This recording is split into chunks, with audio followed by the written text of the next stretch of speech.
Mi pregunta es sobre el libre albedrío. Si Dios lo sabe todo, entonces ya sabe quién irá al cielo o al infierno antes de crear el universo. Absolutamente. Entonces, ¿cómo podemos tener libre albedrío si ya está todo determinado? Bien, excelente pregunta. ¿Te gusta el fútbol? Sí.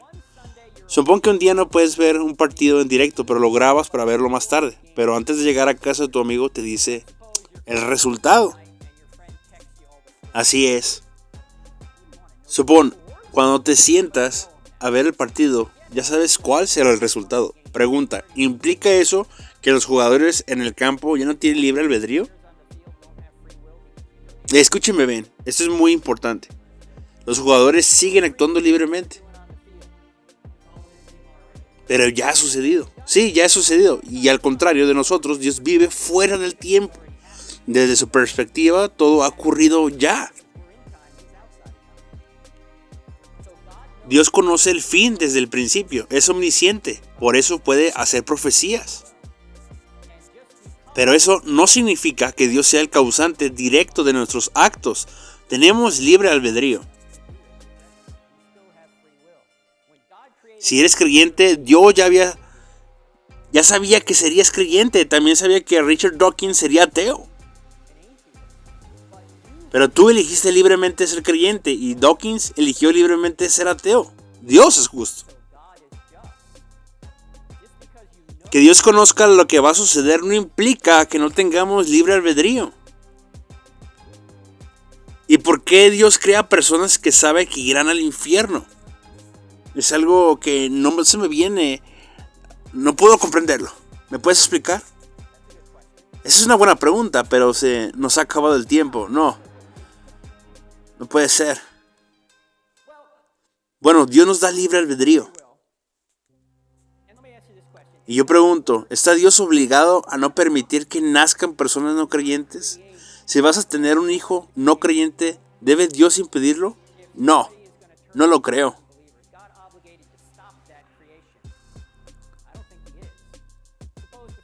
Supón que 2 primeros humanos van a ser creyentes y que el tercero no. Entonces Dios solo puede crear un universo con 2 personas.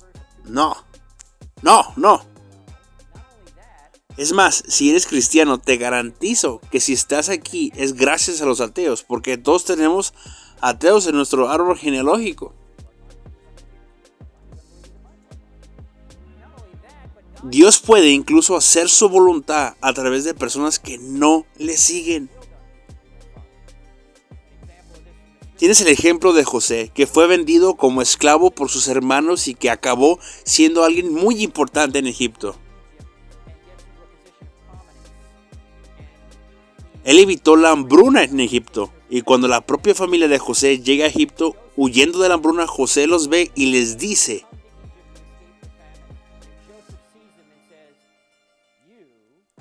me vendisteis como esclavo, lo hiciste para mal, pero Dios lo usó para bien, para salvar a muchas vidas. Dios puede traer el bien incluso del mal que nosotros hacemos, creyentes y no creyentes.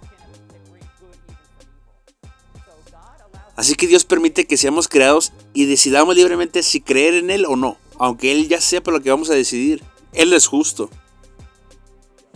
Totalmente justo. La mayoría de las personas entiende que el ser humano tiene libre albedrío. En otras palabras, Él tiene libertad para hacer lo bueno y lo malo.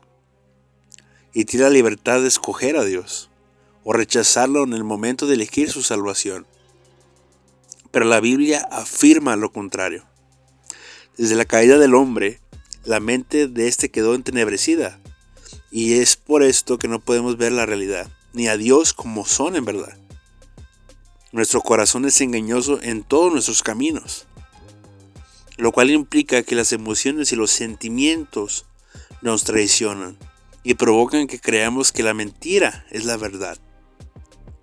La voluntad del hombre quedó esclavizada al pecado, hasta el punto que la persona no puede hacer lo que quiere, y en numerosas ocasiones hace lo que no quiere.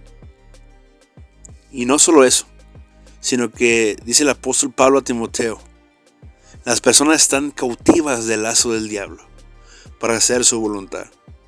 Entonces, ¿tenemos libre albedrío o no? Escuchemos lo que el pastor Sir Hal Michelin dice acerca de este tema. ¿Posee el hombre libre albedrío? Bueno, depende de lo que queramos decir con esa frase. Si lo que quieres decir es que el hombre tiene la capacidad de escoger lo que quiere, es decir, cada vez que tomamos una decisión lo hacemos conforme a nuestros deseos, la respuesta es que sí, el hombre tiene libre albedrío. Nosotros no somos títeres de fuerzas externas que nos obligan a tomar las decisiones que tomamos y actuar de la manera como actuamos.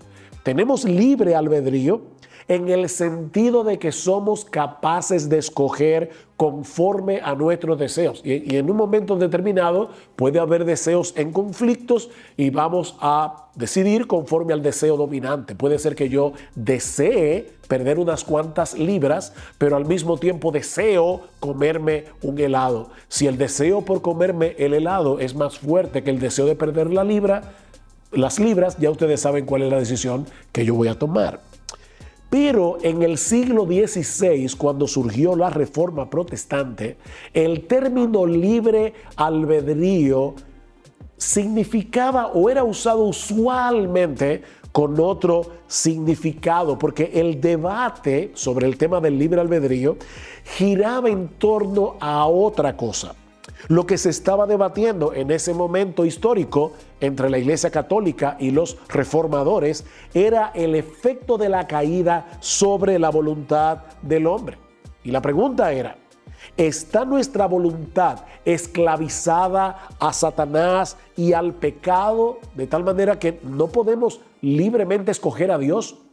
¿O poseemos todavía la capacidad de buscar lo bueno, de inclinarnos hacia Dios? Todos los reformadores del siglo XVI estaban de acuerdo en que el hombre es moralmente responsable de sus acciones y por lo tanto creían en el libre albedrío en ese sentido, pero al mismo tiempo afirmaban que los hombres nacen esclavizados a Satanás y al pecado y por lo tanto son incapaces de creer y arrepentirse a menos que Dios los libere de esa esclavitud. En otras palabras, el hombre siempre hace lo que quiere. Estamos claros en eso. El problema del pecador es que lo que él quiere siempre es pecar, hasta cuando hace lo bueno. Yo puedo tomar la decisión como inconverso de no serle infiel a mi esposa porque quiero cuidar mi reputación.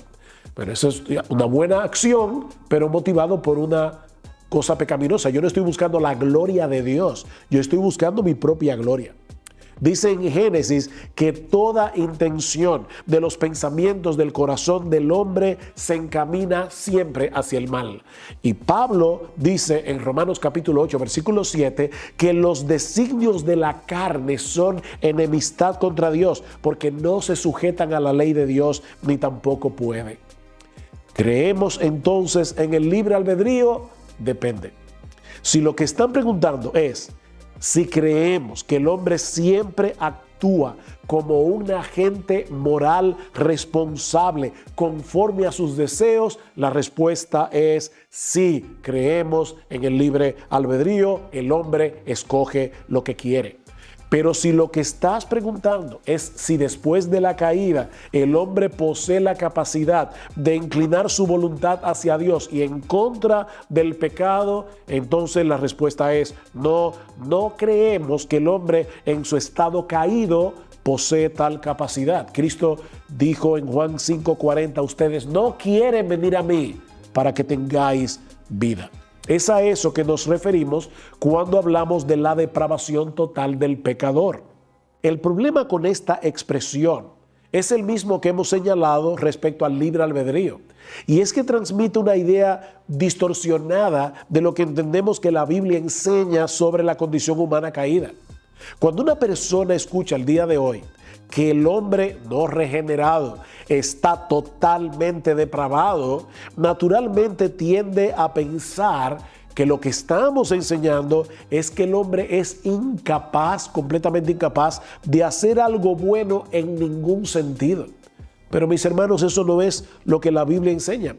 a pesar de su estado caído, el hombre sigue portando la imagen de Dios, aunque en una forma distorsionada. Por ejemplo, en Génesis capítulo 9, versículo 6, Dios dice: el que derramare sangre de hombre, por el hombre su sangre será derramada, porque a imagen de Dios es hecho el hombre. Y eso se escribió después de la caída.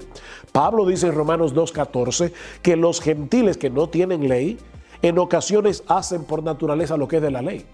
Y el Señor Jesucristo enseñó claramente que incluso los hombres malos son capaces de hacer buenas cosas por sus hijos. Mateo capítulo 7, versículos 9 al 11. Si vosotros, siendo malos, les dais buenas cosas a vuestros hijos, ¿cuánto más vuestro Padre Celestial? Lo que la Biblia enseña con respecto a este tema es que a partir de la caída, todas las facultades del hombre quedaron tan dañadas que no podemos acercarnos a Dios en nuestras propias fuerzas, ni hacer absolutamente nada que sea bueno en un sentido absoluto. ¿Y a qué yo me refiero? Bueno, para que una obra sea realmente buena en un sentido absoluto, debe ser hecha primariamente para la gloria de Dios y en dependencia de Dios, y nadie puede hacer eso en su estado natural no regenerado. Es en ese sentido que Pablo afirma en Romanos capítulo 3 que no hay justo ni aún uno, no hay quien entienda, no hay quien busque a Dios, todos se desviaron, a una se hicieron inútiles, no hay quien haga lo bueno, no hay ni siquiera uno. Pero hay personas inconversas que cumplen sus promesas, que se ocupan de sus hijos, que mantienen sus votos matrimoniales, por lo menos externamente.